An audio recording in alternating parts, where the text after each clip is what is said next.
y'all, I'm Donna. And I'm Kerri. And we are Paranormal Chicks. Episode 17. Yes, and I'm still sick. What's the 17 again movie or whatever with the thing?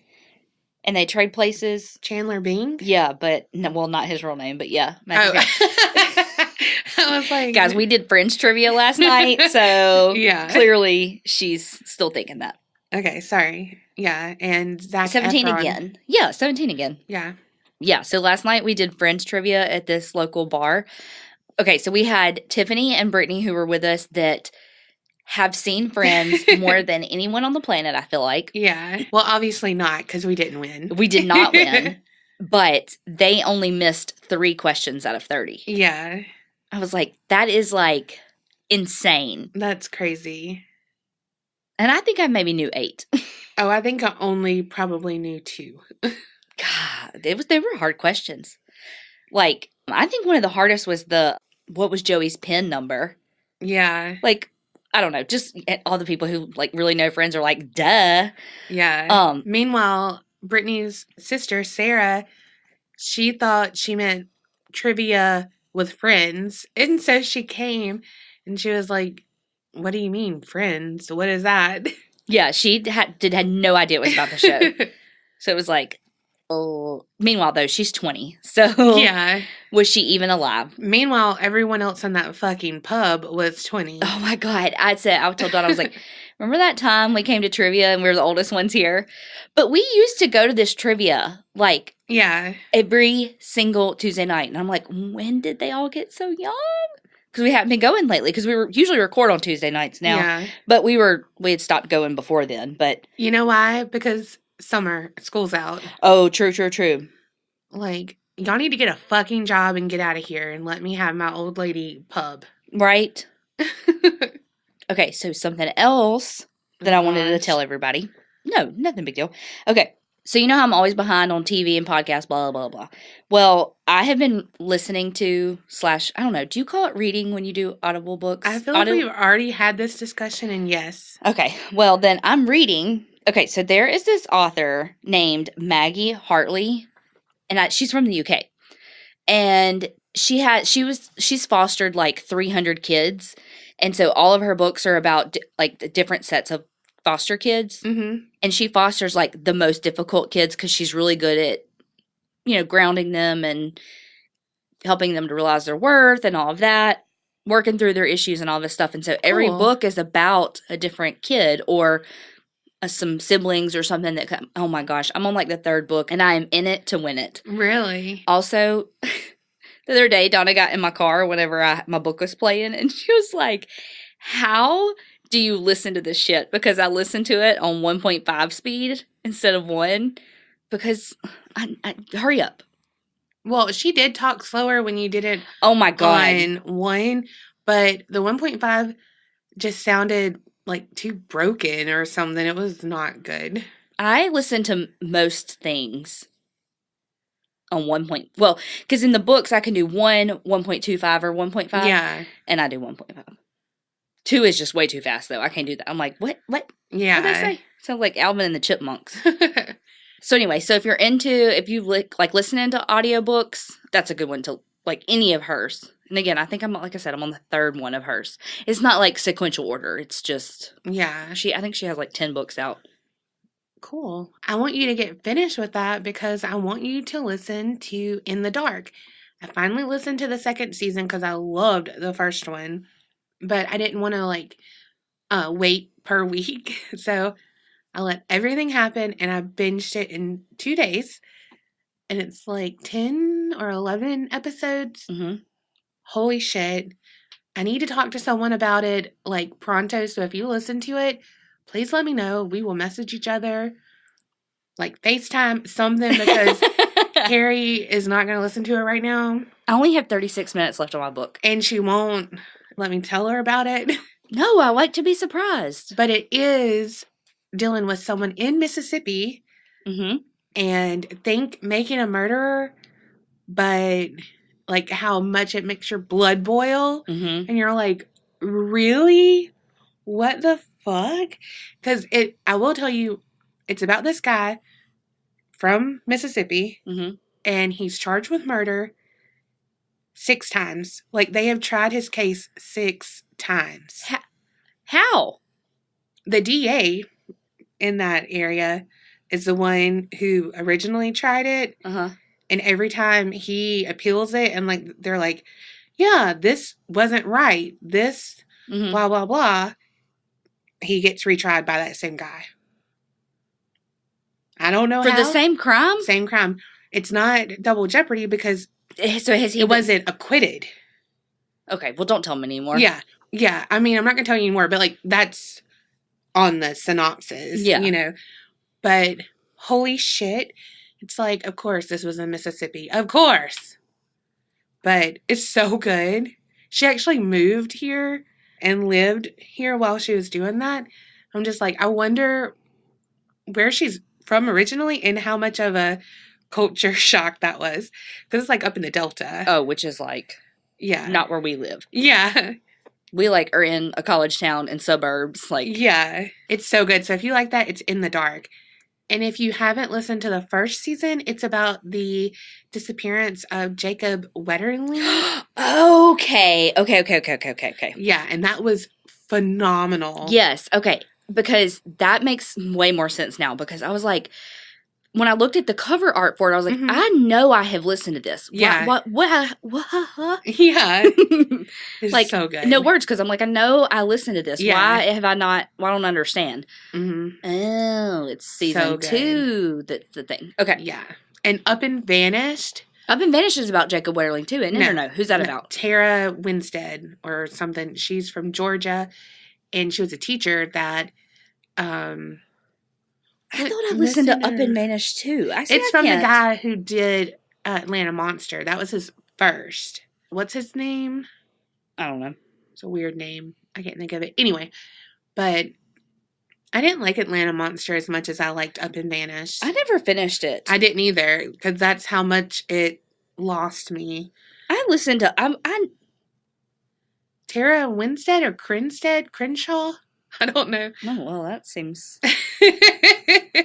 I'm a reliable witness, but I know her name's Tara, and she is from Georgia, and she was like Miss Georgia or something, but she was a teacher, and she went missing and then was murdered, I think. I mean, I know she was murdered, but I don't know. But he like opened up the case again and stuff. It was really good.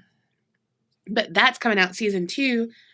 Interested to see who he does, because he does a lot of Atlanta stuff, because that's where he's from. Yeah. So if y'all want those podcasts, those are good. Like, those are true crime, not Payne paranormal. is his name. Yeah, Payne Lindsay.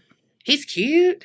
Is he? Mm-hmm. And he got a good voice. Yeah, he does have a good voice. I think that's what I didn't like about Atlanta Monster. He played so much of other people's stuff, but the audio wasn't always great. Yeah. And it was lower.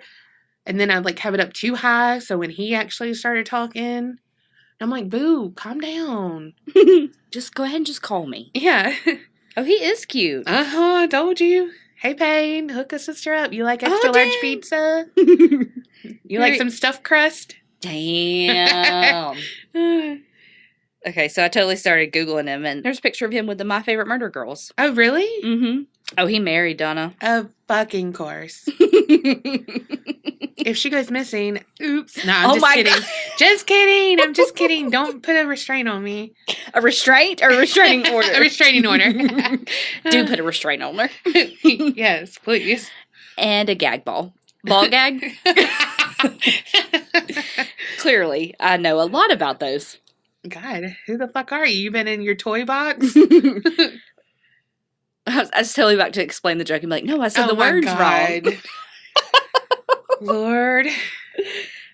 Oh, we put out our first Sinister Sightings episode. Yes. Yep. It was good. I feel like they know that, though. Well, I mean, it was a big deal if they don't. Whatever. I'm happy about it. Yay. No. Me too. And I love getting all the stories. Yes. And, like, I cannot wait to read them all. I know. We have to do another one, like... Yesterday. Yeah. We didn't, but we need to. Yeah. You ready to go? Eat somewhere? No, we just did it. I'm stuffed. Like, meanwhile, I'm holding the paper up with my stomach right now. Don't story. tell him the secret. And I'm not pregnant. Okay, so this week I am doing Anton Probst. Ever heard of him? Probst? Mm-hmm. Nope. Anton. Anton. Oh. Nope. Mm-mm. Okay. So he was born in Germany in 1843. Another old one. Yeah, I was going to say, oldie but a goodie. I feel like because the Toy Box Killer was so heavy, and then H.H. Holmes was kind of a bust. You know what I mean? Like, because he was so, like, this prolific fake serial killer. Yes, you know what I mean? He was a letdown. Yes. And so I was like, okay, heavy. Could have been heavy, but was kind of like a meh. So let's do one that's, like, nobody really knows, I feel like. Yeah. Okay. So he came to the United States in 1863, and that was, like, the height of the Civil War. Okay. For all you non-history majors. And history majors. That don't remember dates. And I legit, whenever I just said that, I was like, I sure hope this article was right. Oh my God, right? For all you people who don't know, this is it. And then be like, actually, it wasn't that. Fuck you, Wikipedia. My incredibly researched blah, blah, blah, Wikipedia. Yeah. No, it's not all just Wikipedia. Just most of it. No. Actually, didn't get any of this from there. I was going to say, Wikipedia doesn't always have, like, they don't have a lot of my shit. So. Yeah, no. Okay. So, back in the day, during the Civil War, if you... I thought you were going to tell us about it. I'm like, okay, I'm pretty sure we understand the Civil War. That, you can skip that page. We got that. Oh, okay, well, throw that away. No. Okay, so back in the day during the Civil War, you could volunteer to be in the Union Army, and they would pay you $300 for, like, signing up. Okay. Like a little bonus, an incentive. A little sign-on bonus, if you will. Yeah. Okay, so when he got to New York, Anton, he immediately signed up for the Union Army and got his $300, right? Okay, he passed go, collected his money. Mm-hmm. 200 plus 1. Yeah. Math. But instead of, like, actually serving, he was a deserter. Oh, Lord. And then so he'd go to another town. Oh, my God. Sign up. Get his 300. Yeah, get his 300. Desert. Go to another town. He, like, did this multiple times. So he's almost like H.H. Holmes was with his other shit. Yes. So that's how he made his living. Was just, like, signing up for the Union Army, getting his 300, and leaving. Is it sad that I'm like, these people are genius? I know. Can we just harness it for good? Right? Can we be like white collar when they use that guy? Right. As, you know, the thing. If y'all haven't watched that, you have no idea what I'm talking about because that was a terrible explanation. Whatever. He was a crook, like a white collar crook. Like art thief, blah, blah, blah. And then FBI was like, hey, you suck. We captured you, but now we need your help. Yeah. And it was good. And they became friends, and it was so awesome. And Tiffany Amber Thiessen was in there. Yes, she was. Okay, go ahead. I added a lot to that story. Yes, she was.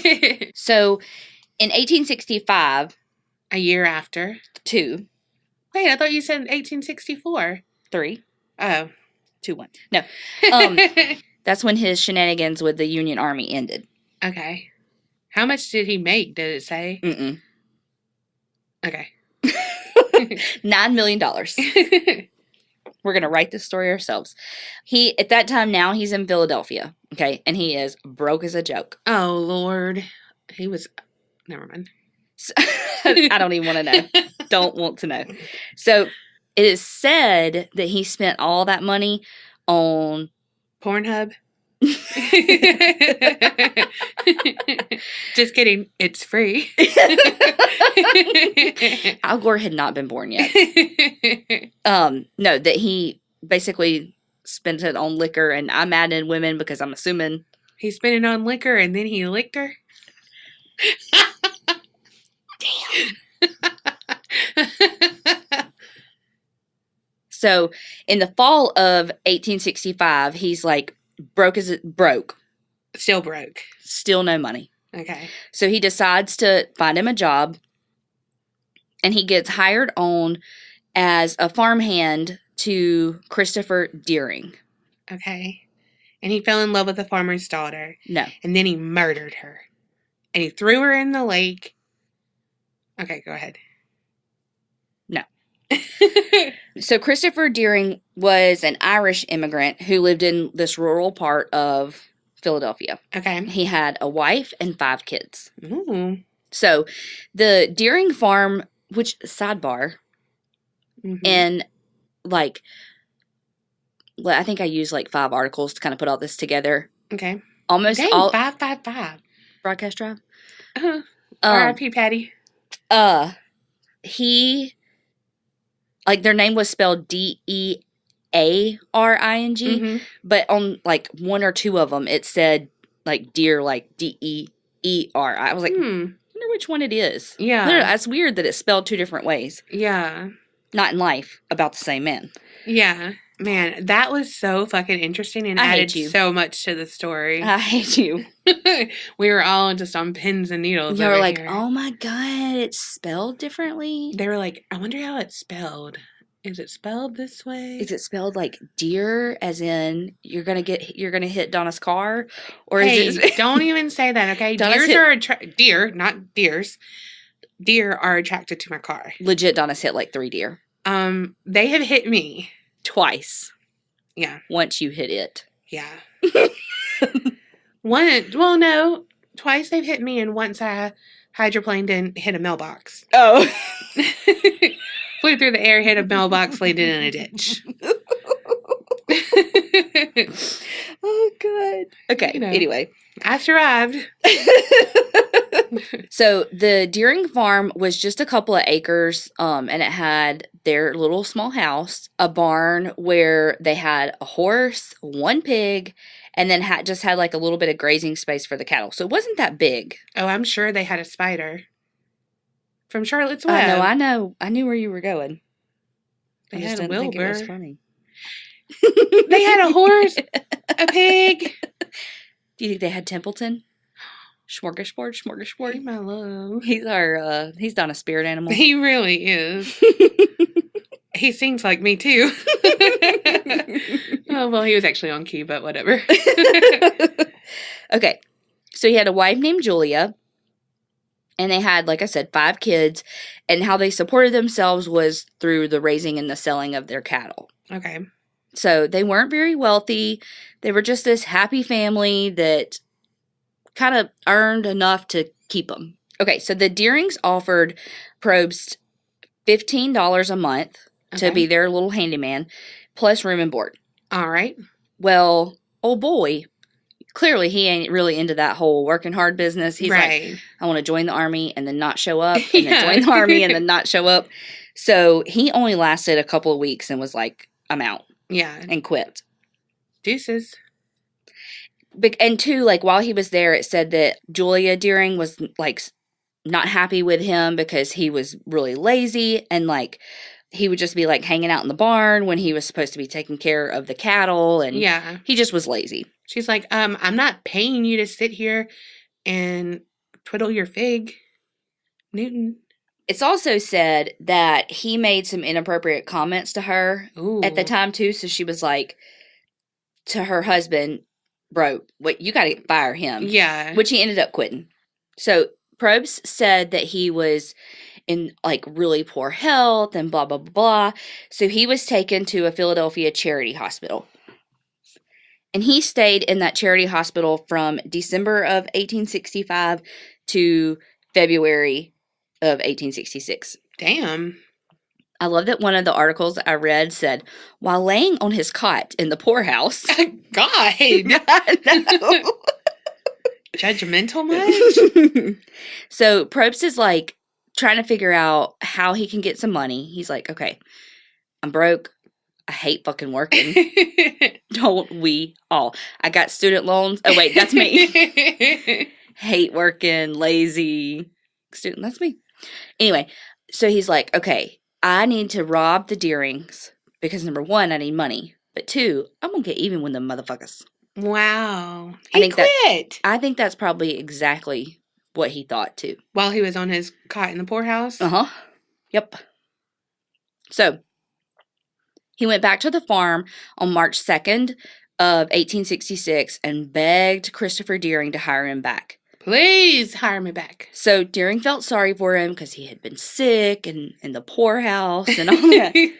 And so, even though, like, his behavior before was, like, super lazy and gave... Yeah, very subpar. Yeah, and gave Christopher's wife, like, the creepy creeps. Yeah. They were like, okay. Okay. I have to read this, too.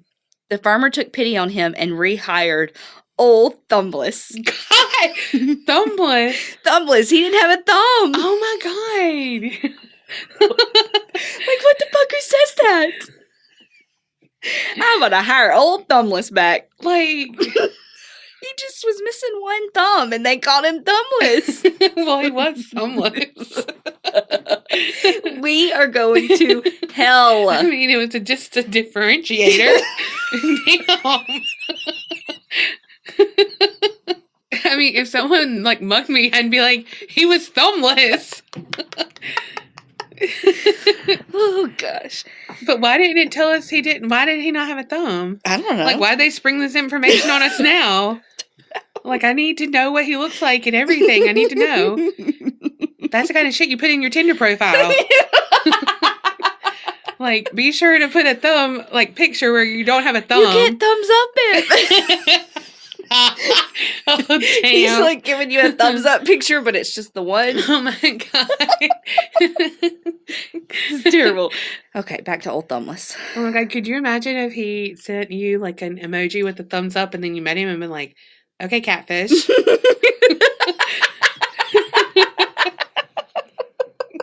Okay, so for the next 2 months, Thumbless. yes, old Thumbless did, like, good work. Like, he was good. not being lazy. He was doing everything he was supposed to do because he had an ulterior motive. Like, he had another plan. Yeah. So, Christopher Deering's, we're just going to call him Christopher from here on out. Okay. His nearest neighbor, Abraham Everett, Everett, he lived a quarter of a mile away.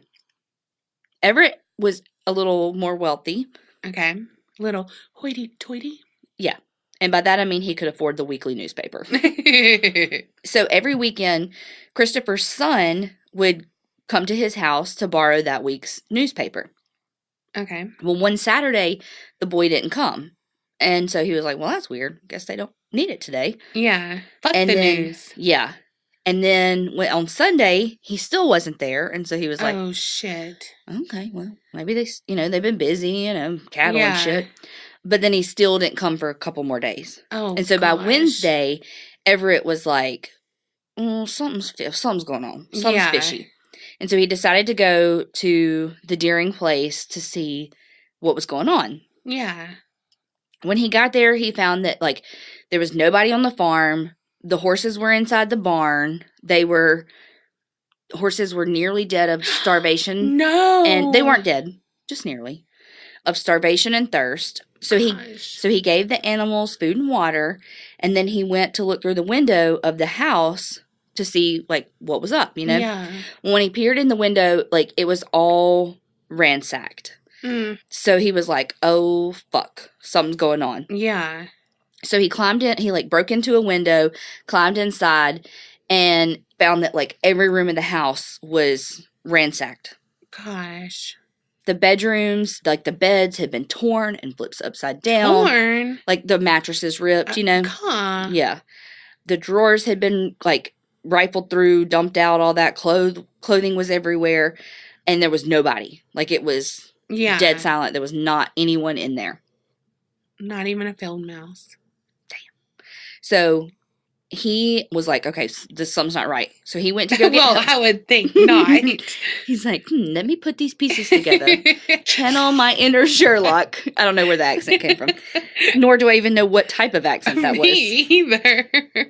So he was like, okay, I'm going to go get some help. So he goes to his neighbor's house, and then they call the police. So they go back inside the barn, and Everett's like, oh, fuck, I missed something. Oh, God. While he was helping the horses, Yeah. he looked over the fact that Christopher Deering's body was in the barn and partially covered with hay. And then alongside his body was the body of a female. And he said, this is a quote from Abram Everett. God, why can't I say his name?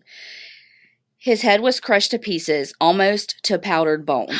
His throat was cut from ear to ear. Oh, my God. And then the female body that was found in there had very similar injuries. Oh, no, no. So then they kept searching the barn, and they found the bodies of Christopher's wife, Julia, and then 4 of the couple's 5 children. Wait, who's the female then? So the other female that was there was a cousin that he had just gone and picked up, like, from the train station or whatever. No. That was there for a visit. Yeah. Oh, my God. Talk about terrible luck. I know. And just like Christopher, all of their throats were cut and all of their skulls were bashed in. The kids? Yes. So the only survivor in the family was their oldest son. William is his name. He's 10 years old. He had been staying at his grandparents' house at the time of the murder. Gosh. So he wasn't there. Therefore, he lived. I bet he has so much survivor's guilt. Yes. Or had, because this was the 1800s. Like, how does he live? I don't know. You know what I mean? No, I know. Like, I don't know, and nor do I want to. No. Because we've talked about this before, because it's like, and I know I've said this before on the podcast, but how do you even begin to mourn that? Yeah, because you have no one left. Well, and it's like, I think I even said it like this, do you mourn each individual person, or do you just have just one big mourn? You know what I mean? Like, how do you reconcile that in your brain to mourn that many people? And then I'm sure the further out you get from it, at times you mourn different people at different stages, because, you're doing something and you're like, oh, my mom would have done this, or my dad, or my sister, or whatever, but like at that moment. Yeah. And at 10 years old, can you imagine having to cope through this? God, no. Oh, and yeah, you did say that, and it was about Nanny Doss, her husband, one of them, because he lost his family in a tornado. Yeah. God, how do you remember shit like that? Plus side, though, one of the articles did like a little like side info. Mm-hmm. William did grow up and has like over 60 descendants. Like, he got married and had lots of kids, and kids had kids, and like, he had a life. Yes. Good. Okay. The murder weapons were all bloodstained and just all around the bodies, just hidden in plain sight. They were just laying there. There was a hammer, a small hatchet, a full-size axe. Damn. Yeah. So they were like, okay, well, here are all the Deerings, but we're missing some farmhands. Where are the farmhands? Well, so they do a little bit more digging, and they realize that one of the farmhands was a 17-year-old named Cornelius Kerri. So then they realized, okay, well, we found the body of Cornelius Kerri. Mm-hmm. So now where's the other guy? So they were like, okay, well, so we're missing this other guy, so clearly he's got to be a suspect. And they were like, nobody knows much about him. All the neighbors, the only thing that they knew about him was that he was missing his right thumb. Oh, thumbless. And that they said that he had really like poor or broken English, and that he had an accent, and that he was called something like Anthony. Like, that was his name. Sounds like old Anton. So just hours after the murders, Probst had gotten not very much further away from the house. Like, you would think that he would be like, peace out, I'm fleeing, No, he was still in Philadelphia. He spent the night with a sex worker. In the article, this is terrible, but they said it was with a $3 prostitute, so I guess that's how much she cost. But was that a lot or a little back then? Well, he made $15 a month with them, so I would say a lot. High dollar. Right? Then again, for the next couple of days, he hung out drinking at bars, and he would go to different pawn shops, like, where I don't know if it was multiple, but he would try to pawn things that he stole from their house. Yeah. Basically, he was just chilling. Like, he was in no hurry to leave. Yeah. So on the day after they found the bodies, there was a police officer named James Dorsey, and he spotted Probst just like walking down the street near Market Street in Philadelphia. Okay, and he said, hey, that guy's thumbless. Yeah. Well, there was just something about the guy and the way he had his hat really low. And no thumb. No, that made him suspicious. Then he walked up to him and was like, oh, fuck, he ain't got a thumb. And so Dorsey pulled Probst's hat on to have a look at his face and was like, good evening. And wait, you said he pulled his hat on. Oh, sorry, off. And Probst answered, but it was like with an accent and broken English. And so he was like, you're a Dutchman? And Probst was like, no, me a Frenchman. Dorsey was like, you are you? Take a walk with me. And so he grabbed his arm and took him off to the nearest police station. I almost said gas station. So there they did like a search of him, and they found that he was wearing Christopher Deering's clothes. He had Christopher Deering's snuff box and his pistol. How did they know he had his clothes? He was wearing them. I know, but how and did his wife wrote in his underwear. Did they really? Christopher Deering. I don't fucking know. That's what I was going to say. Like, did they stitch his name in his drawers? I don't fucking know.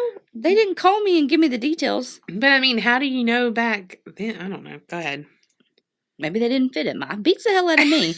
Maybe he had on his gloves. Elizabeth Dolan was the name of the cousin who was killed. Yeah. Probst had left Elizabeth Dolan's carpet bag at a tavern earlier that day. Pretty sure that's like a suitcase. Yes, but isn't that something really nasty? Okay. Right? It's something sexual, right? A carpet bag? Well, I was just thinking carpet, and of course that goes dirty for me. But Okay. Well, anyway, so the police found that, and it had a bunch of different little things like cheap kids' toys, like stuff like that was all from the Deering farm. Okay. So it's like, we got you. Yeah. So the police transferred him to the state prison instead of the city jail because a kind of wannabe lynch mob stormed the jail to get him. Ooh. So initially he said that he only killed Cornelius Kerri and tried to blame the other murderers on just some fake accomplice. So he was like, I only killed the help. Yes. Okay. And then his trial lasted less than 3 weeks. His attorneys were like, oh, this is all circumstantial, blah, blah, blah, doesn't prove beyond a reasonable doubt. But the jury deliberated for 20 minutes and convicted him. Wow. One thing said, death row clearly agreed with him, because he was just kind of, in his element, he was... Yeah, hustling. No, what's the saying? 3 hots in a cot, 3 hot meals in a cot to sleep on, and so yeah. it's like... Okay. People are... I mean, when you have lived on the streets and you've always had to hustle and stuff to be able to eat and a place to sleep and all of that, when you get in a place that is deemed safe to you because it has those necessities... Yeah. Then... You thrive? You thrive, yeah. And so, I mean, truly. And they say that he gained 12 pounds just in the 5 weeks between the trial and the execution. Damn. So, May 7th, 1 month after the murders, he confessed. You know why? Because he probably had a lot of carbs. Because man, when you have carbs, you're on a high. You just confess to everything. No one else has felt that before? No, I have. Right now, because I ate fried rice for dinner. I know, so good. So he says that, so now we're going to kind of go through his confession of his version of the details. Yeah. So which is why I did it the way I did it. So he said at first his idea was to just rob them. But then about a week before the murders, he was like, you know what? I might have to kill him to be able to rob him, right? Yeah. So he was like, okay, well, I could just kill Christopher. But then he was like, well, if I kill him, the rest of the household's going to probably tell on me. So I probably need to kill them all. So the morning of the murders, Christopher Deering traveled with his little buggy to Philadelphia docks. So I think I said a train earlier. Not so much. To meet their cousin. One thing said family friend, but almost all of them said cousin. Her name was Elizabeth Dolan. She was from New Jersey. So she was coming in town to visit for a little while. And then Probst and Cornelius Kerri, they were working out in the field. Working 9 to 5. What a way to make a living. So it started to rain at about 9 o'clock that morning. And because it was raining, Probst and Kerri were like, all right, we're going to go just hang out under this tree while the rain gets better. While they were taking shelter under the tree, Cornelius had kind of just like looked away from him for a second, got distracted, and that's when Probst hit him over the head with the blunt end of an axe. Well, that didn't kill him. He just kind of like fell over and was, stunned by it. Kinda, what the fuck? Well, but I think just like body stunned, like not like unconscious, but just like kind of fell out, Yeah. So Probst turned the axe over and used a sharp end and severed the baby's head. Oh. Baby, he's 17, but still, that poor baby. He's a baby. Oh my gosh. I know. So then he pulled Cornelius Kerri's body into a haystack and then started luring the family into the barn to kill them. God. What do you say? Here, I got some candy. So yeah, so he lured the family in one by one, would strike them with a hammer, and then like basically kind of chop them up with an axe. Like I don't think that he like dismembered them. Yeah, and a hatchet. Yeah, and like their throats were slit, and but I mean he beat them. I still think a hammer is the worst out of all of them. Oh God, like holy fuck. Yeah. So when Christopher got home with Elizabeth, Probst was waiting for him, and so he said, "Hey, Chris, come here. There's an animal that's sick in the barn." Chris, he calls him Chris. Yeah. There's an animal sick in the barn, and so he followed him in there. And once they got in there, that's when Probst attacked him with the hammer and the axe. Fuck. Then Miss Dolan, Elizabeth, who had gone into the house, he called her out there because she was like, "Okay, I'm gonna go in. Yeah. Put my luggage down. Get settled. Carpet bag. Yeah." So he told her to come out to the barn. Well, then, of course, he did the same thing to her. Yeah. So when he was finished, he lined up all of the bodies and tossed hay over them. Like, I think it said, like, 50 bales of hay or something. Like, it was, like, Holy a lot of hay. fuck. Like, so he was clearly strong, like, to be able to lift all of that. And so that was one of the things, too. It's, like, had to be this, like, strong man, when they were looking at, okay, who did it? Yeah. I guess that thumb really doesn't... I mean, who needs opposable thumbs? Right. Okay, so after he hid the bodies, basically, he ransacked the house. He was looking for all of his money. Yeah. He found $10 in Christopher's wallet. Oh, my gosh. Which $4 of that ended up being counterfeit. Ah. So, I don't know if maybe Christopher was in on something. Probably not. I think he just probably had been swindled himself, Yeah. And then he found a revolver, an old watch, and then he found $3 in Elizabeth's purse. Damn. So, after... Wait, was she a high dollar prostitute, too? I mean... Because very odd that it was $3. No, that's probably why he had $3 to pay the sex worker. Damn. I mean... Okay. I just said prostitute because that's what they had said. I know. But. Okay.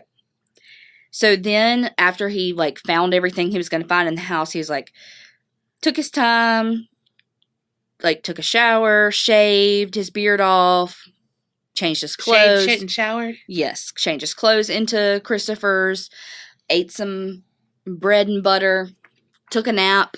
Wow. Mm-hmm. I mean, he had worked hard. I mean... Murder works up an appetite. Murder but makes me tired.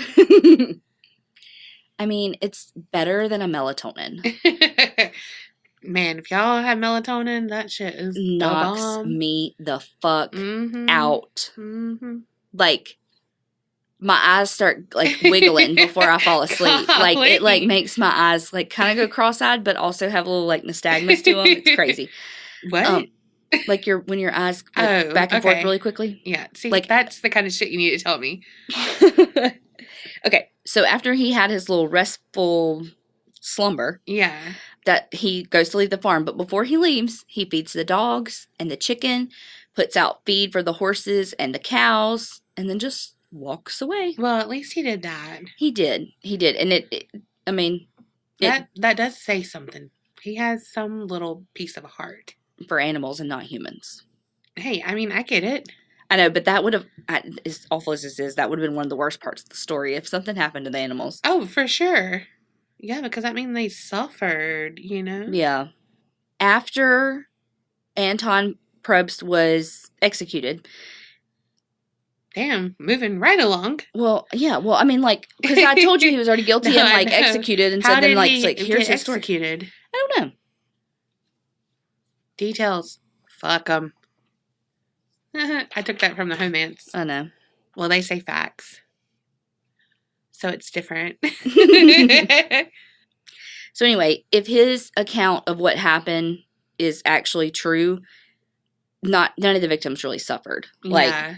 it was quick. He said that, like, after the first blow, like, none of them even cried out for, you know what I mean? Like, they did. Gosh. So, I mean, a little bit of a silver lining yeah. in that they didn't suffer. But, what I was going to say a second ago was that after his execution, his body was delivered to a local medical school where it was dissected and all of that. They played with the muscles and made their arms move? No.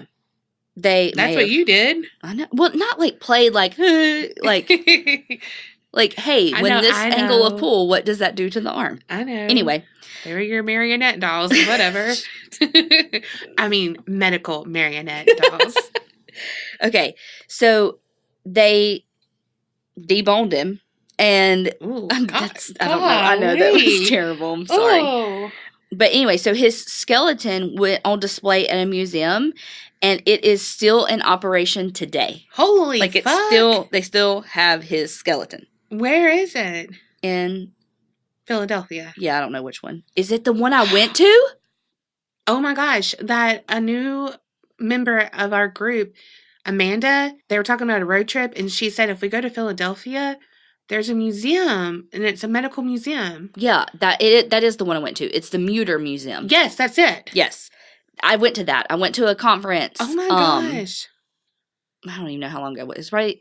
Like it was 2010. years? No. Oh. It was like 2010. Damn. I know, it was a long time ago. It seems like 3 years ago. No, it was really a long time ago. It does. But I went to a conference there, and my friend Lacey and I went. Oh and my gosh. It was so awesome. I want to go. Yeah, it's a good, like, I would totally do it again. Awesome. But so, like, but that's not. Oh, okay. No, that's not where he is. No, because I reread what I have written down. Oh, okay. And it says that he was at the museum of the college, and that college is still in operation today. So, oh, okay. I mean, they may still use his skeleton, but yeah, it's not like on display. When the chief, his name was Chief Franklin, when he asked Probst why he committed such awful crime. Yeah. Says that Probst gave a little shrug and said, I only wanted the money. I killed the boy Cornelius first so that he would not tell on me. I killed the 2 oldest children so they would not afterwards identify me. I killed the 2 youngest as I did not wish to leave them in the house alone without someone to care for them. I had no ill feelings to anyone in the family. They always treated me well. Wow. What a fucker. Yep. One more thing. Before he was executed, he was able to write a letter to his family in Germany, and he told them, these are his quotes, the terrible fate which has befallen me. Okay. I know, he did admit to the 8 murders, and that he blamed his behavior on his experiences while in the Union Army. Oh, where fuck. he, quote, heard nothing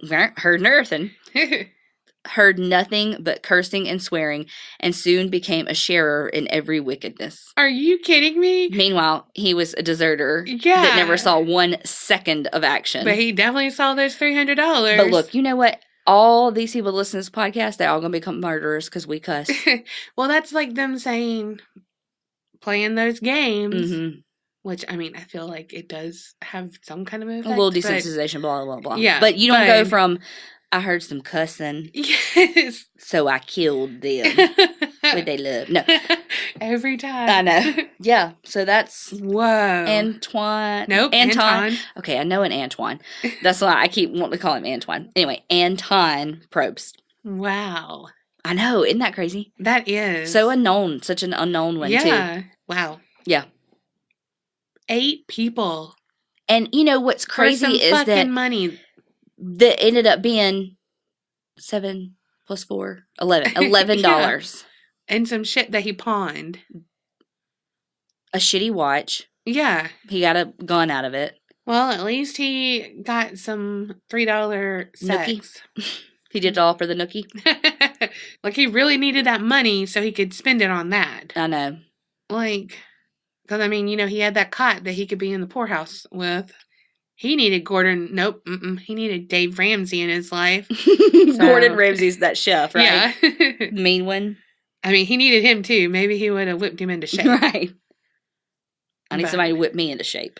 Me, too. Or just give me some whipped cream. I'll be happy with that, too. On a coffee. I was going to say on my boobs, but sure. That, too. I'll take the coffee. Give me her coffee. I thought you were going to say something else. All right, my turn. Yes. You say that and then you yawn. Great. It's because I'm always tired. That's why she needs a coffee. And I drank a grande caramel macchiato before I came here. Yeah. And, well, we went to dinner too because, well, that's what we do. And well, as people do, they eat dinner. No, but like we went out to dinner. Oh, okay. And I had Dr. Pepper at dinner.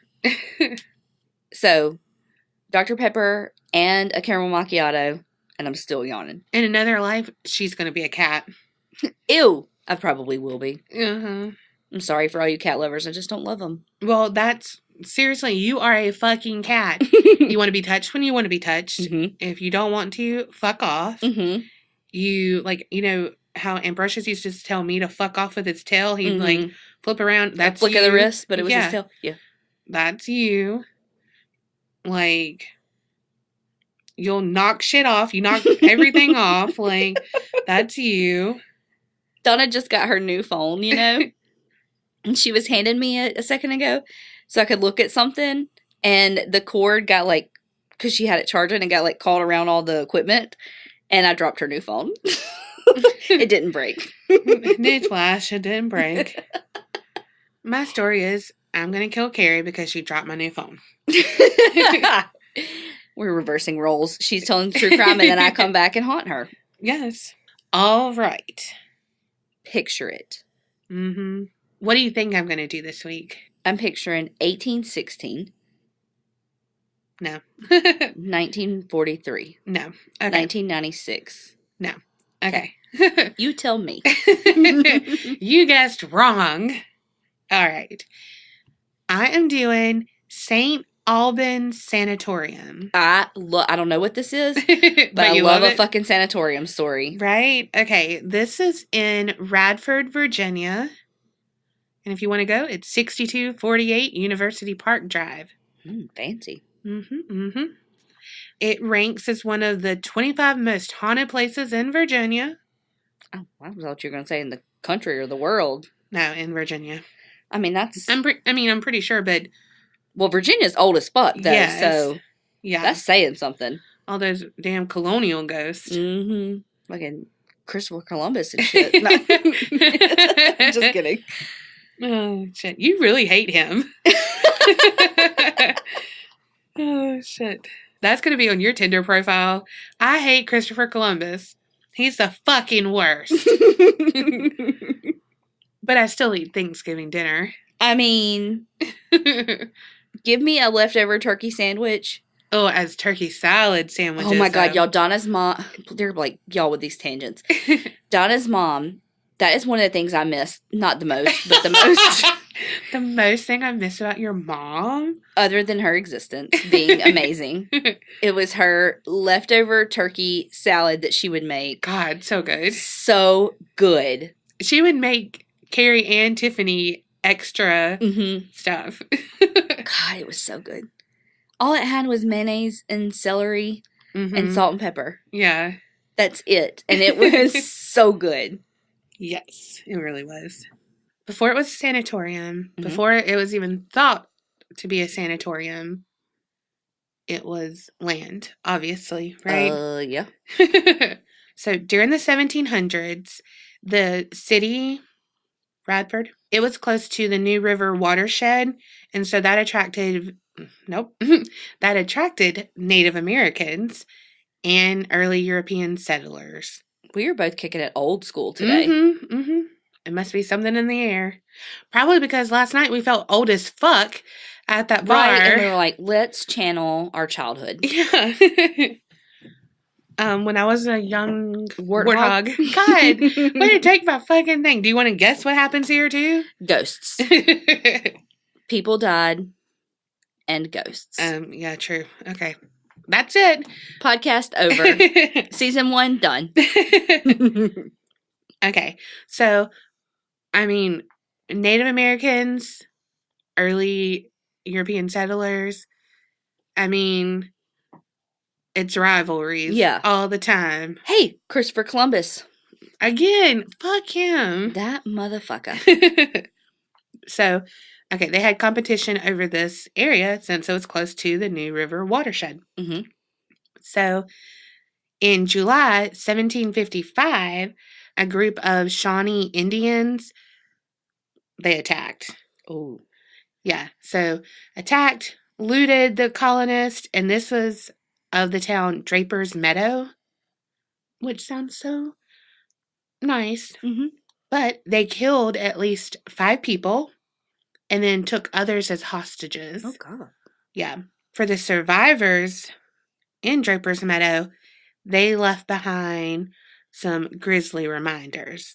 Like one couple, they were presented with a bag containing the decapitated head of one of the townspeople. Oh, God. Mm-hmm. Yeah. Like, okay. So, Mary Draper Ingalls was one held for ransom. Oh my God, why can't I not speak?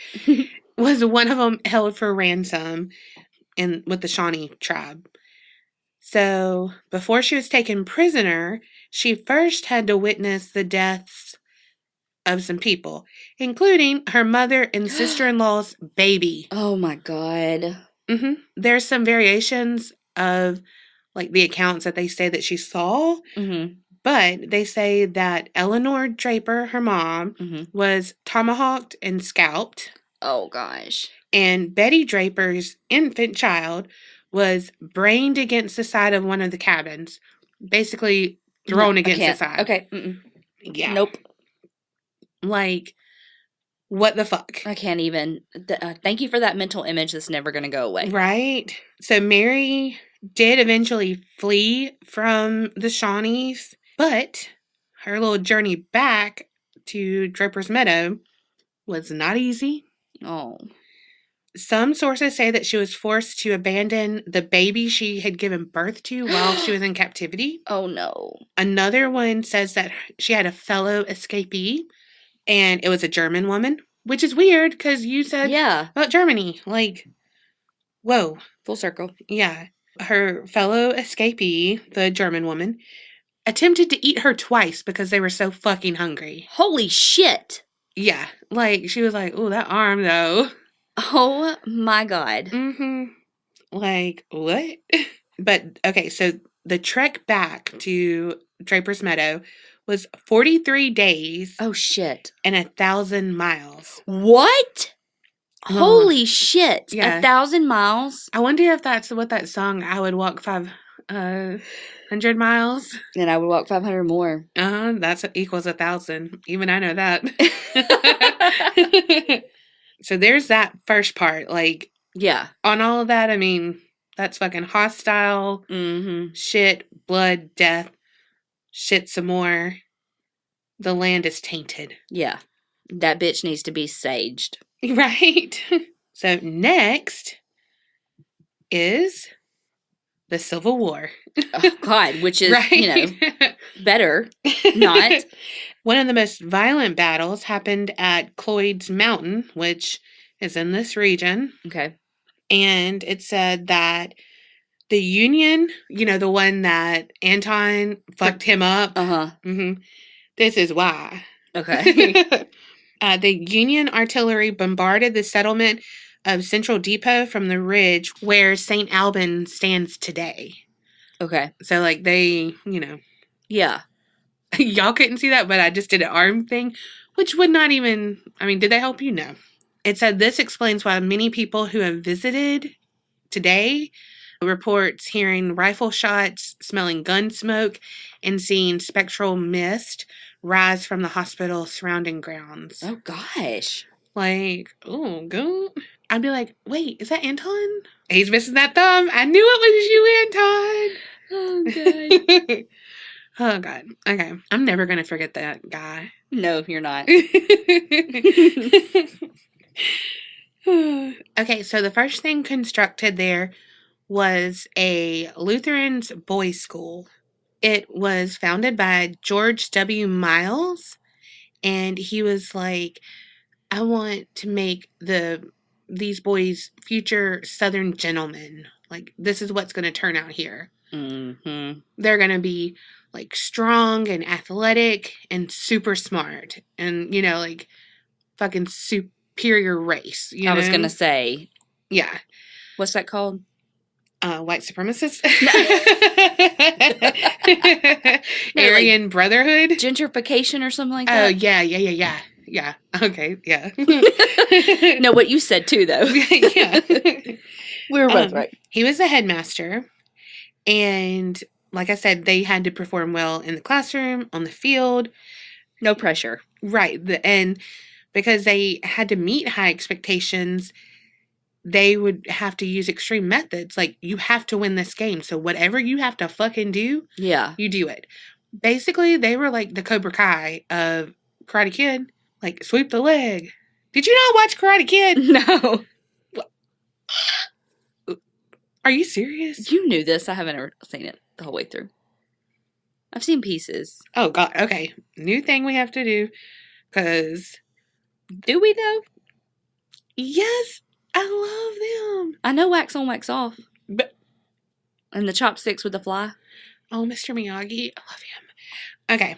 Anyway, so basically, they were just ruthless. And Like the chupacabra. Cobra Kai.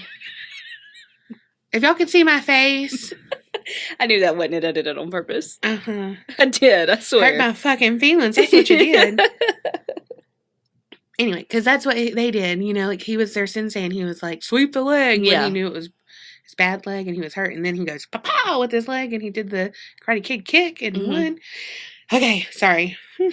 Anyway, so he was like, do that. Okay. And he wanted them basically to bully each other. Like, if Oh, there's shit. some loser, like, you make him, like, Be better. Yeah, be better. But not Yeah. actually. Yeah. yeah. They said because of this atmosphere that they've done and this environment that they've created, it made a lot of homicides and suicides frequent on campus. Homicides too? That's what they said. So there's an article, and it said it summed the school up perfect. Said the atmosphere at the school was rough and competitive. It clearly favored the stronger boys, or bullies as we would say today, and made short work of the more cerebral types like E. Blackburn Runyon. His painful experience at school was summed up by a yearbook editor in 1904. Oh, God. E. Blackburn Runyon did not return after Christmas, much to our sorrow, as it put a stop to the football games on the terrace, which he was featured prominently as the football.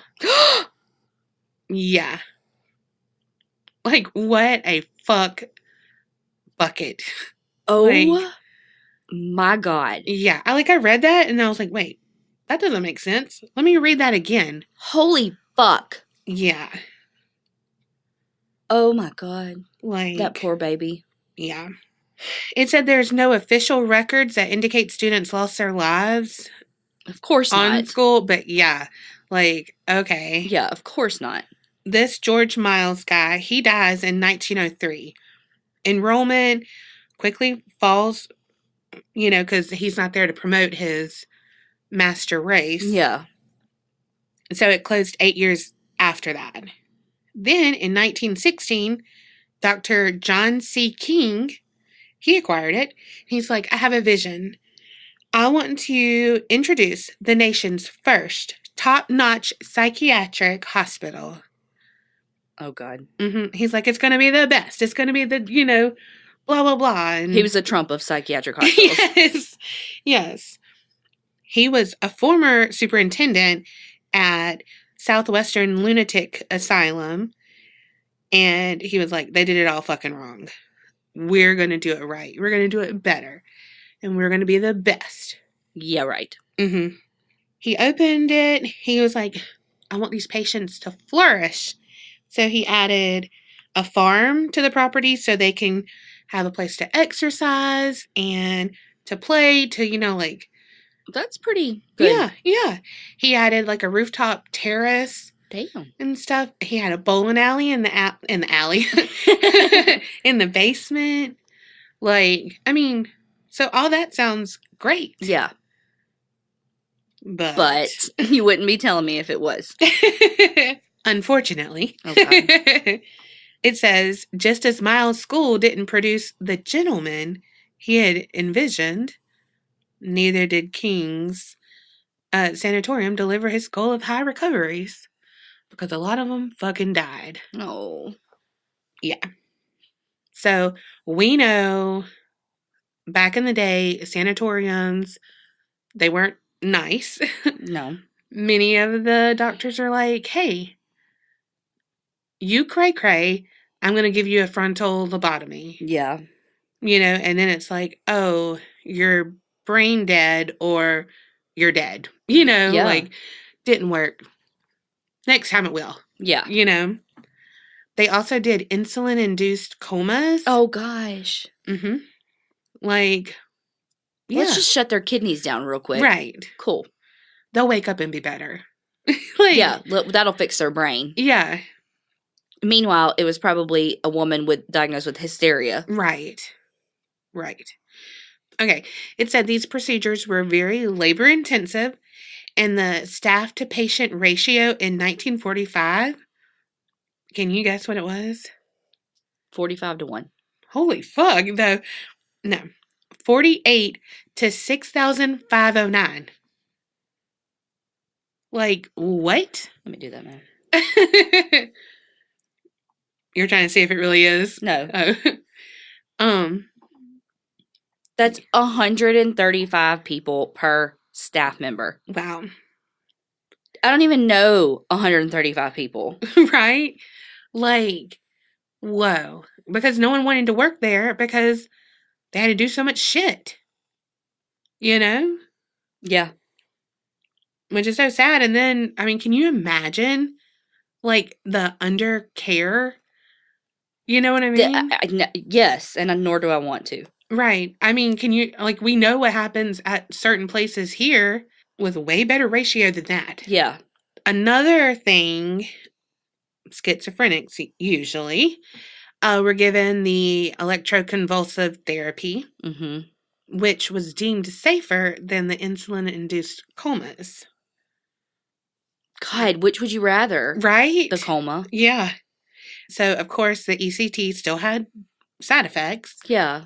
Including fractures, severe memory loss, or spontaneous seizures. Oh, gosh.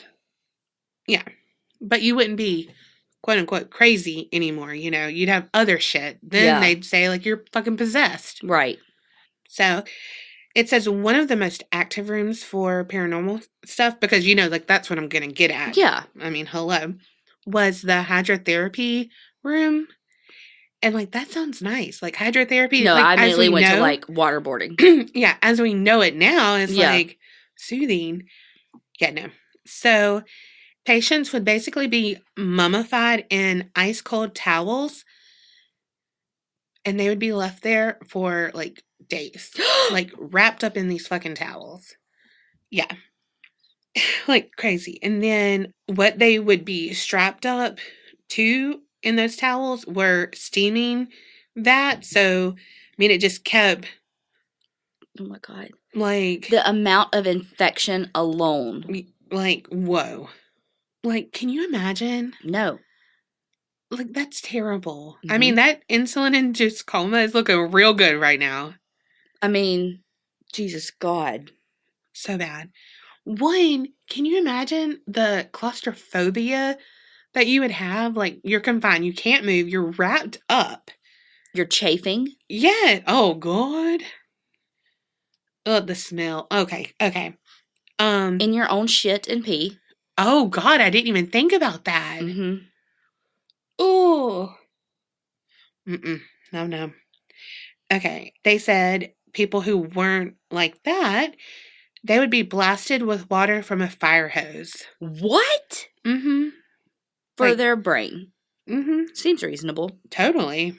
This place also became known as the suicide bathroom because it was the location of 4 recorded suicides. Oh, God. Mm-hmm. Those who have investigated, they claim to see a creature-like man crawl on all 4s with glowing eyes, and they call him Red Eyes. They say it looks like laser pointers in the dark. His eyes. Whoa. Yeah. Just like that. Yeah. Oh, can you imagine, being like, what is that? And then, no. It's crawl, Like, her story from the Sinister Sightings. Yeah. That's what that sounds like. Yeah, with that devil dog. And it also sounds like from the other sanatorium, Waverly Hills, that the creep or whatever that would come up on the walls and stuff. Oh, yeah. Remember, and he went down and touched them. It's believed that Red Eyes is a spirit of one of the patients who killed himself in the bathroom, and that's why he is tied there. And then a woman who had given birth to a stillborn child in that room, she kept it in a jar in her closet. Oh. And then later committed suicide in the tub. I wonder if she was pregnant before she came to the sanatorium or if she was raped in the sanatorium. Ooh, probably that. By a patient or a thing. Yeah. An employee. Oh my gosh. Well, they didn't have time, right? Yeah, because they were probably they were too busy mummifying people. Gosh. They had to do that so they can be like, okay, we're mummifying him for 4 days, so now we can see these other 12 patients. Oh my God. 6,000 to 100, basically, is what that was. Freaking crazy. And then, you hear about this, and you're like, at least it's not like that today. But then it's it is just on a slightly smaller scale. Yeah. In some places. Not everywhere. Yeah. I mean, again. If you are in a facility and you have family that actually, comes in and checks on you and holds people accountable for their actions, you're good. But if you are all alone, you're fucked. Yeah. So, another thing is from that rooftop garden, that he did. Yeah. So many people tried to jump from there, so they had to put a wire mesh. No. Yeah, so it's a dome of wire mesh. So like when you go bungee jumping and they put the thing under you. Holy fuck. Maybe that means something, damn. Meanwhile, too, I know this sounds terrible, but I'm just let them go. God, they're so tortured. Mm-hmm. I don't know. But so if they actually have people checking in to be how many people have died in your care, then of course that's why they have. But it's you don't care about them. No. Mm-hmm. Do them the only thing that you could do nice for them and just let them die. Right. I know that sounds terrible, but it's well, everything else they're doing, their existence is terrible. No, but I'm saying to just let them die is terrible. But it's their existence, it's what they want. Yeah. And not because of their mental illness, because of how they're treated. Yeah. So, in the 1990s, the Carolyn, I don't know, health system acquired the St. Albans Sanatorium, but it vacated the property in 2003 when we graduated. And it was perhaps a ghost drove them out, which maybe. Yeah. So then it was left abandoned, and of course people vandalized and threw parties because that's why you can't have nice things because people have to do shit. Teenagers. Yes. I love sanatoriums, but I hate it. Mhm. Like, at the same time, because, oh my God. Earlier, when you said something about Scientology, what did you say? Oh, Dianetics. Was that at dinner? Yeah. Okay. Because you said dynamics. Oh, you have to tell me about that anyway. But, and then you said Dianetics or Oh, whatever. yeah. Okay. Well, I thought about Scientology today, too. Imagine that. We are, like, in sync. Better than the Backstreet Boys. But, okay, so since it was vacant, blah, blah, blah, that got the attention of Tim Gregory, who was a previous patient at the hospital. So he was the new owner, and he said he made it his mission to renovate the remaining buildings and transform it into a research and enlightenment center. That fucking sounds like Scientology. I was like, okay, Scientology. Like, okay. John Travolta's paying for this. Oh, shit. It said, I don't think this is, like, now because, I mean, it looks like all ran down and shit. But at the same time, now that I'm thinking about it, it probably is because this makes sense. Anyway, so I don't know if he's, like, actually doing anything with, like, the other buildings. That might be his shit. But, like, where it was, like, the main building, it's, like, ran down. But to fund his efforts for his Research and Enlightenment Center. People have to go up levels. 8 of them. Right. So he hosts a number of macabre events, including an annual haunted house Halloween extravaganza. And it said, as guests roam through the building, they encounter zombies and mental patients, but can't always be sure if they're staged or are they real. Dun, dun, dun. They staged. Zombies aren't real. Oh, shit. And I read some shit, and they said, like, some people really liked it, and then other people said it was, like, a letdown. Oh, really? Kind of haunted house. Yeah. Like, you wanted it to be awesome, but it's like me. Yeah. I mean, I'm sure I'd scream. Me too. I read some different things that people went, and so I'm like, tell me all your shit. I will say, Zach, you're welcome. Now you need to learn about this because Ghost Adventures has not been here. From all of my research I could find, I could not find anything with them. So there you go, Zach. If it's on the new season, you listen to the podcast. You heard it here first, folks. Meanwhile, he's like recording it right now. Meanwhile, he's been there. And he like tweets us, here, suck it, bitches. Yeah. I'd be like, okay. Oh, God. And that would be like, everyone listen to the podcast now. All of your followers, thanks. Oh, shit. He probably attends the Research and Enlightenment Center, but... With his bedazzled jeans. Oh, God. Okay. There was a paranormal team, and it's called 3:33 a.m., and that is our fucking number. Mm-hmm. But, okay, so they recorded a ghost whispering, and it sounds like Deborah, and that was in the electroshock therapy room. Black Raven Paranormal, they were in the suicide room, and one team member was getting touched by something, and they were like, no, it, like, continually touched me. Yeah. It wasn't just like a, oh, whoa. And what was that? Yeah. Yeah. 1 year later, Maryland ghost trackers experienced something kind of like that, but it was more of a spirit jumping experience where the spirit went into the body. Oh, gosh. But I couldn't find a whole lot about it, so I don't know if it was like something you had to pay for to learn about, you know, that kind of thing. We ain't doing that. Yeah, no. I mean, a spirit jumped in the body. Okay, there you go.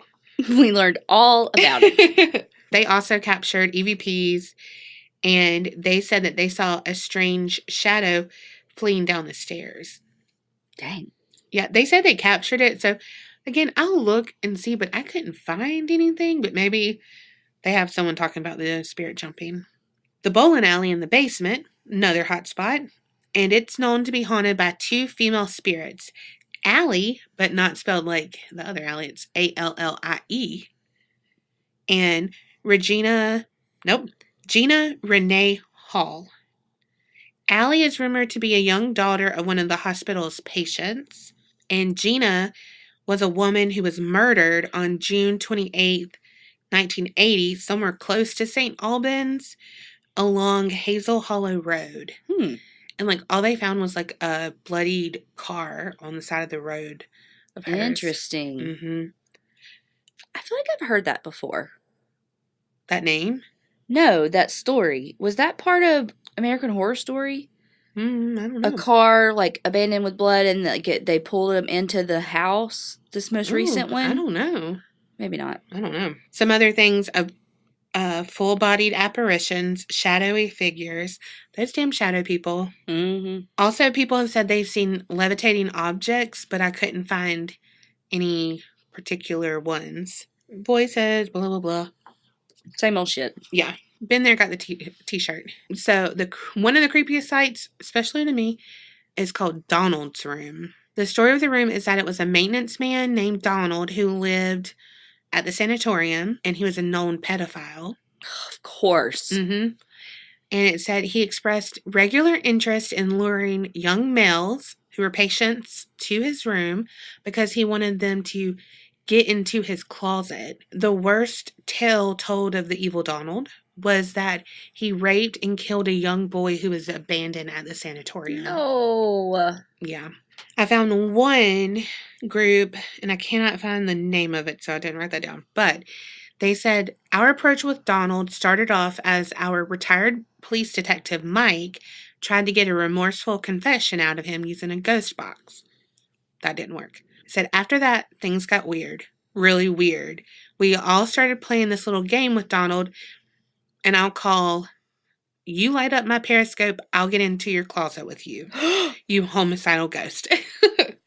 Long title. So all the guys in the room took turns talking to Donald, getting into his closet, and then Donald would respond by lighting up their periscope. And so they said, like, they were kind of cutting up, laughing, but not being, like, disrespectful. Mm-hmm. Really, not like, you know, how people, like, mock him and all of that shit. But they thanked him for his time, but it was like every time, you know, he would light it up when they were in the closet. Yeah. When they weren't in the closet, didn't light up. You know what I mean? Yeah. So it was like definite. Absolutely. You know, talking. I mean, he probably got fucking ghost hard on. Right. Oh my God. I wonder if he became a incubus. Well, I don't know. They better be careful. They get a little poke. A little pokey poke. Another spirit is known as Elizabeth, and she is known to sing to investigators. That would be you or me. Like, always fucking singing. Mm-hmm. Terrible, but we'd do it. Yeah. Well, you sing okay. Me, not so much. Well, they'd be like, what song is that girl trying to sing? Because you'd be all the wrong words. Me, they'd be like, what song is that girl singing? Because I'm all off key. Okay, another one is dubbed another person that we would be called Grumpy Old Man, because he has a tendency to create loud noises that include bangs and heavy footsteps. Mm-hmm. I mean, maybe he's got Fred Flintstone feet. Damn. Maybe if you'd have paid attention to him, he wouldn't have to storm off and stomp. Oh, it said even the attic has reported activity. Like, everywhere has something. Because, again, they had, you know, like, the rooftop garden. Yeah. Like, shit in the basement. But the disembodied voices have been called male and female. And they would say, be brief, get out, that's you, it's not good, it has begun, that's, like, creepy. Yeah. Won't come, and other phrases.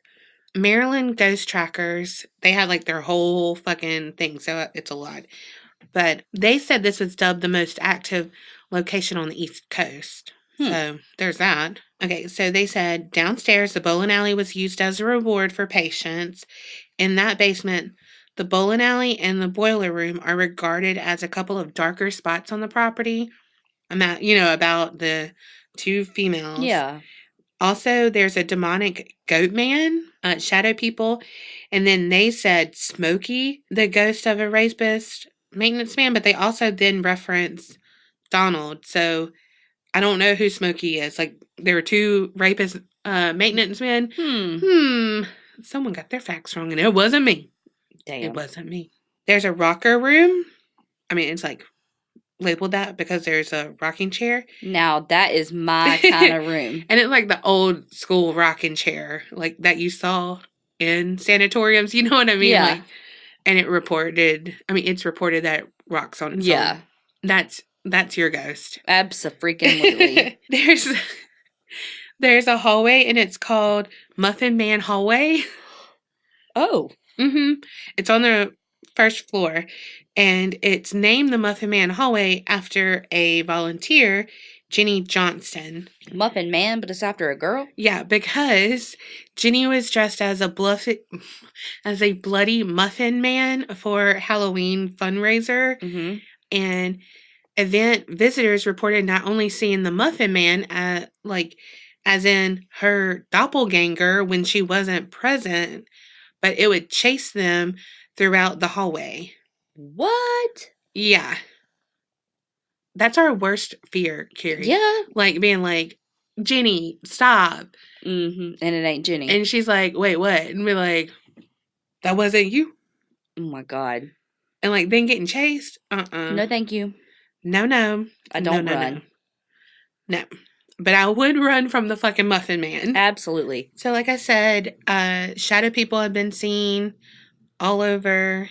They have been touched by shadow people, things like that. People have been scratched and thrown, like they say thrown across the room, but it's more like a shove, or a push.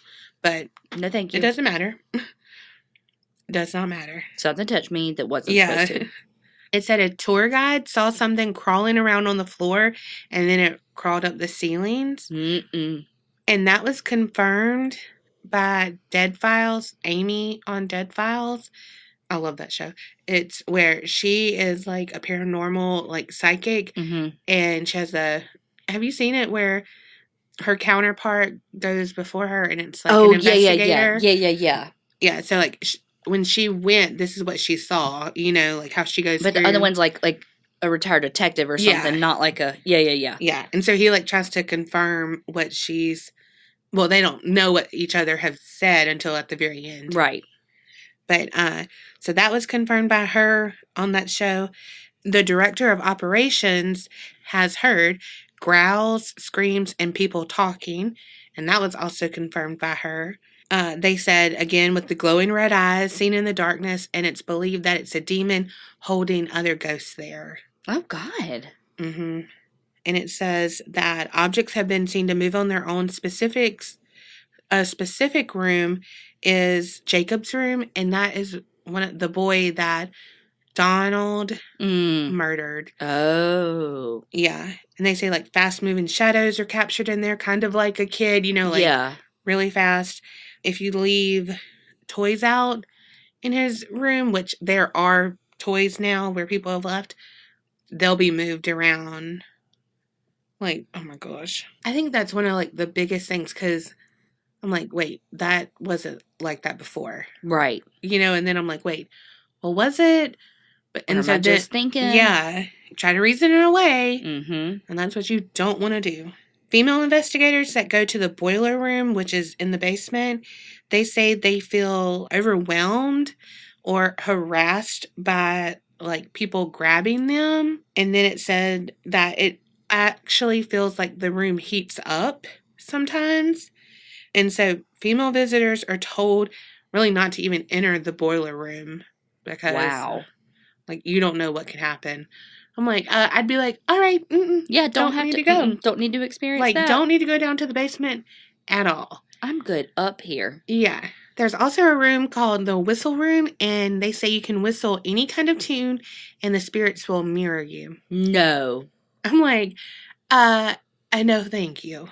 Can they come play Cranium with us for Humdinger? No, I'm good. They don't even have to come with that. Like, no. I'm telling you, ever since I listened to that fucking Let's Not Meet, and it was a whistle, this guy whistling, all weird, and they don't want to meet him because he's weird as fuck. Like, I got out of the car listening to that, and I was like, wait, do I hear whistling? Like, it was fucking daylight. And then you dropped your phone on concrete? No. I was listening to fucking My Favorite Murder when I did that. I'll forever know that. I didn't even finish that live episode. You were so mad I was so mad. Bless their hearts. They get the brunt of your clumsiness. Yes. So, since it hasn't been on Ghost Adventures, like I said, it's been on the Dead Files. Mm-hmm. It's been on Ghost Asylum, which the first thing I ever talked about was the hospital in Jackson. Mm-hmm. Sure. I don't know if it was in Jackson. Yeah. Vicksburg. No. Vicksburg. I don't know. Anywhere. It's in Mississippi. They went there. Mm-hmm. So I knew them. They're from Tennessee. And it's called a sci-fi show called Haunted Collector. Never heard of that. But so it's been on some shows. Yeah. Just not the show. Mm-hmm. The important show. So some other stuff from the Ghost of Georgia paranormal investigators, they said that when they were setting up all of the equipment to do their haunting, they're just going to haunt over there. When they were doing their investigating, mm-hmm. they heard a woman giggling, which laughter, not so nice. Creepy. Like, can you not laugh? Can you not whistle? Or tap. Or touch. Just don't haunt me, just please. Be. You can hang out in this area. You can move shit if you want to. You can leave cabinets and drawers open because I always forget to close them too. Yeah. Sometimes the front door too. I forget to close. Yeah. Brian of them, he said that he was pushed in the doorway of the suicide bathroom. He said it wasn't hard, but it was just like, move out of the way. Yeah. You know? I gotta get to my bathroom. Yeah. Emergency shit.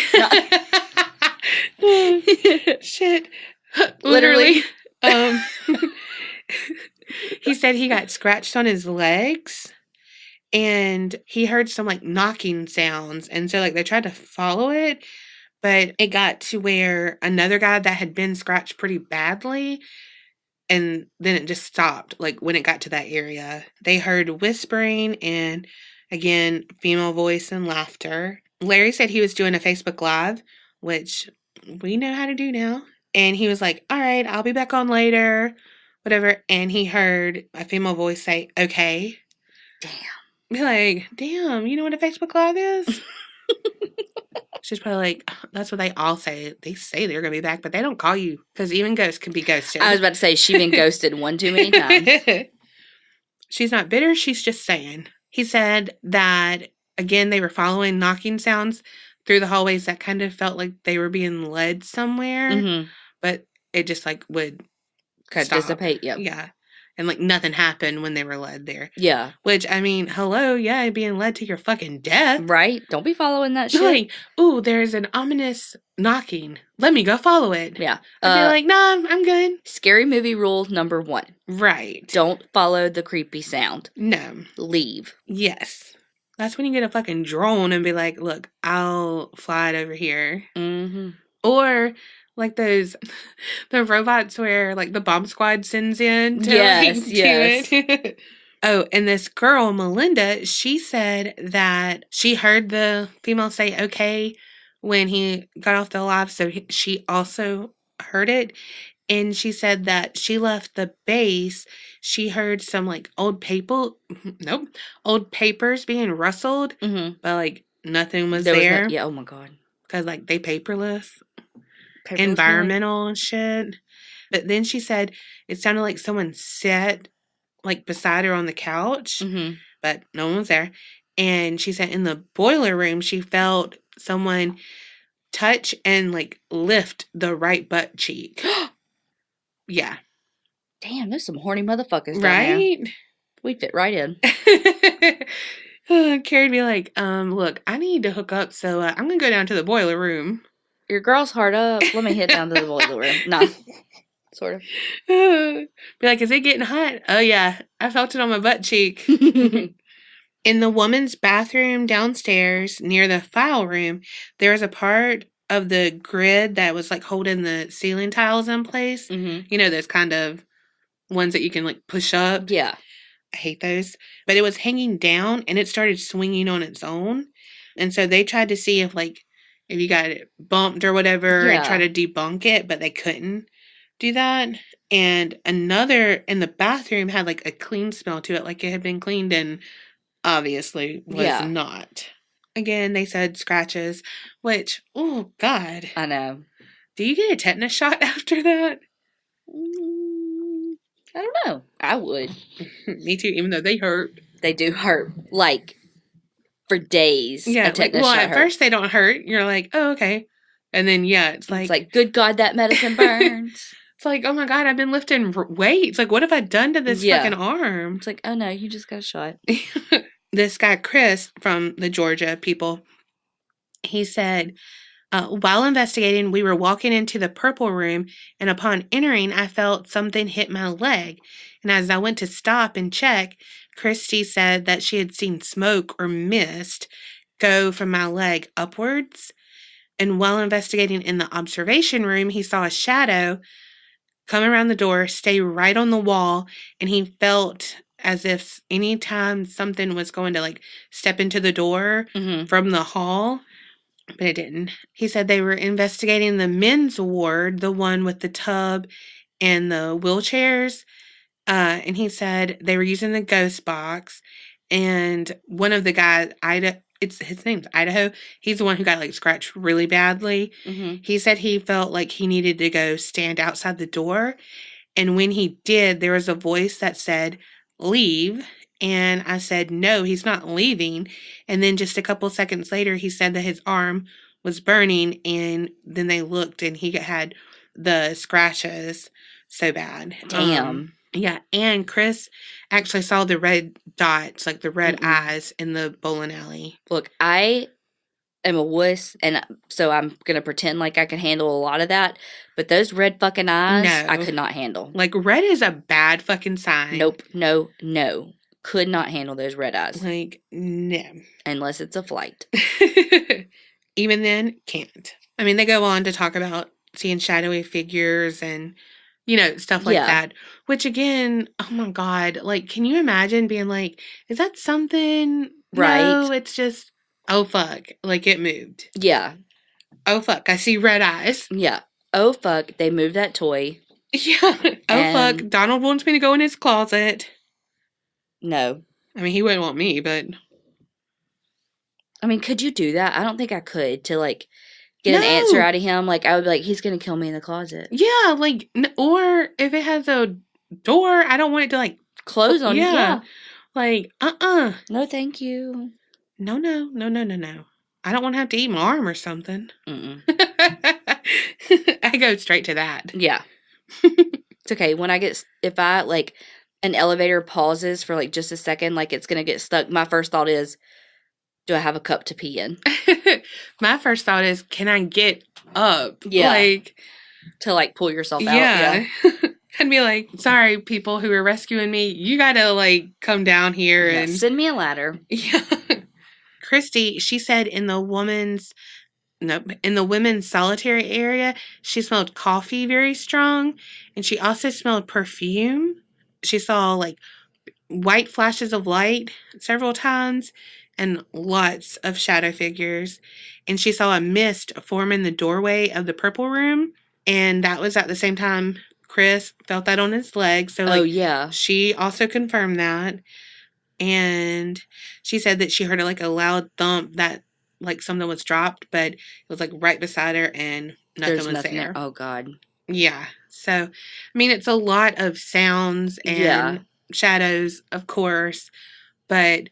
a lot of touching and stuff. And that's just like, it kind of makes me feel like they're just so lonely and so like asking for help. Like, true.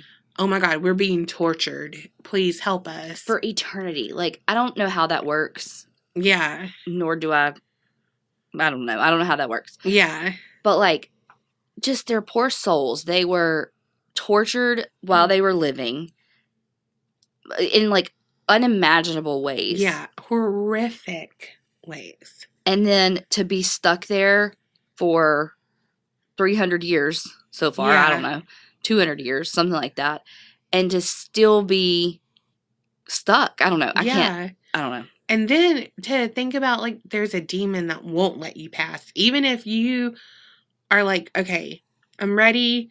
I'm there. And then it's like this evil that won't let you pass. Like, there's always a fucking darkness with him. I don't think I've ever heard of that, though. Like, with a place being haunted like that, and there's, like, a demon there that's, like, keeping the people from passing over or whatever. However the hell that works. I guess it was kind of like that at the Sally house, though. There was that demon. Oh, true. But it never seemed like with that, though, that the spirits were trying to leave. Yeah. You know? True. I mean, I don't know. These people didn't call me at home. They should have. I'm just thinking. Those jerks. I mean, Donald doesn't. He's getting a lot of fucking action up in his closet. I mean, he's like, I didn't even have to do anything. He said, my milkshake brings all the boys to the yard. And they're like, it's better than yours. Damn right. So there's that. I like both of our stories this time. Me too. I mean, like, both of them were heartbreaking. Oh my God. A sanatorium is just like, fuck. Yeah.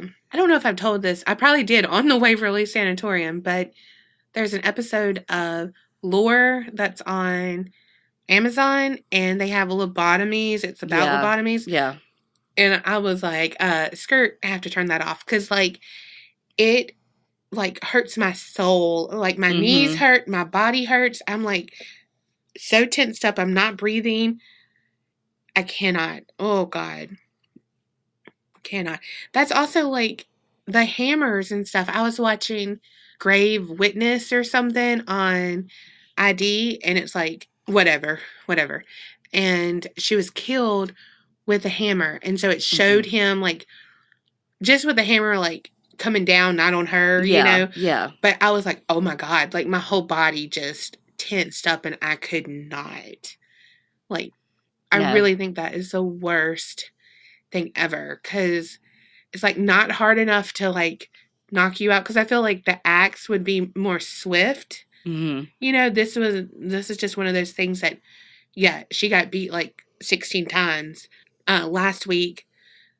Well, it was a blunt end of, but, like, 30 times, and just, you know, like, everything is, like, they're, like, pulverized with the hammer, and, like, we see what it does to, like, metal when you just hit it. Can you imagine fucking bone and skin? No, I can't. Okay, I can't. Nope, no more. Okay, sorry. I got real worked up there. Whew. So, what did we learn other than Donna goes way off on the deep end when it comes to hammers and paints you a picture you can't get out your fucking head. I'm fucking Bob Ross, y'all. Oh my God, I saw a meme that said, what if Bob Ross was a serial killer and everywhere he painted was where he hid the bodies? What? Yeah, no, I was like, whoosh, mind blown. What? Holy fuck. Like, jokes on fucking everybody. Us. Like, no wonder he has so many fucking trees up in his world. He's like, you get a body, and you get a body, and you get a body, little happy trees. I feel like he was, like, the first ASMR, but he wasn't. But it was just, like, his voice. Yes. And stuff, and I'm like, oh, my God, it's so I forgot soothing. about ASMR videos. I'm going to go to sleep watching an ASMR video. Take that, ID. Oh, God, that's so funny. But, yeah, I loved Bob Ross. And I always wanted to be able to, like, mix my paint colors like him and stuff. And it was just, like, always perfect. And he's like, oh, you just do like this. And I'm like, oh, my God, that does look like a reflection in the water. However, I would never be able to do that. No, fuck no. You know? Okay, what did we learn? Okay, going back to yours. We learned. When someone quits and you were wanting to fire them anyway, don't fucking hire them back. Right. You don't have to be the better person. And, like, if they were being lazy and shit, they gave you a reason that you wanted to fire them, and then they quit, like, yeah, just burn that bridge. Hey, you got off scot-free without having to pay freaking unemployment on them. Right. I don't actually know about that unemployment thing. I kind of made that up. You know why I know that? Why I think that I know that is okay from the pilot episode of The Nanny. Oh, Lord. When she's like, you're firing me? And she's like, you can't fire me. I quit. And then she's like, no, you fired me so I can collect unemployment.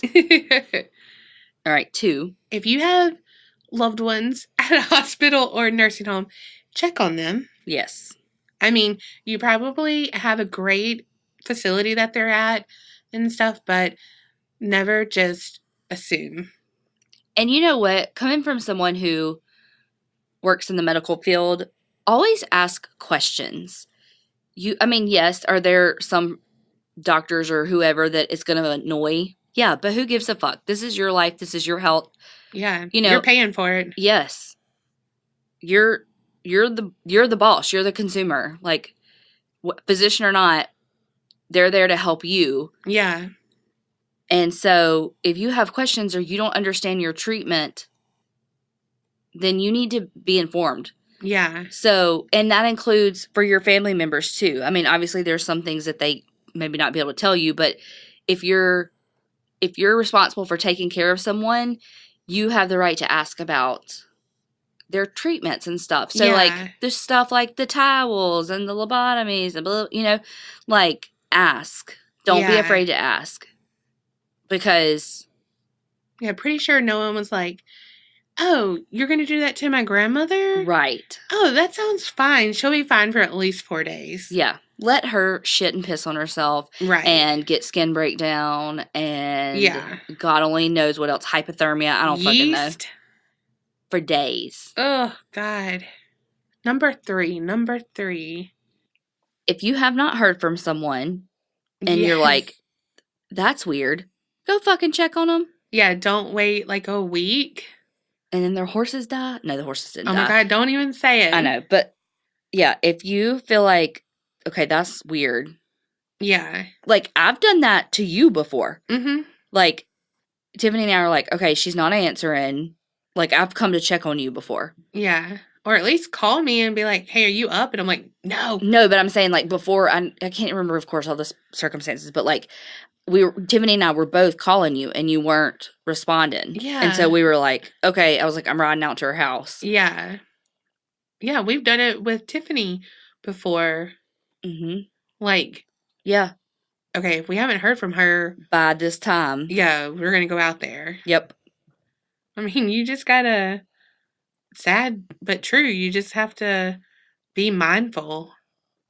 Well, because, like, last episode, their neighbor in this Villisca was like, hey, they're not out doing shit. In like 2 hours, she was like, I'm gonna go see what's going on. Mm-hmm. I mean, it didn't help them catch the guy, but at least they weren't there for days. Right. Like, gosh. But so as it always comes back to, follow your gut. Yes. Besides when it says you really want that dessert, don't do it. Eat the dessert first. Or just live your best life and do you. True. Very true. And remember, creep it real and don't get scared.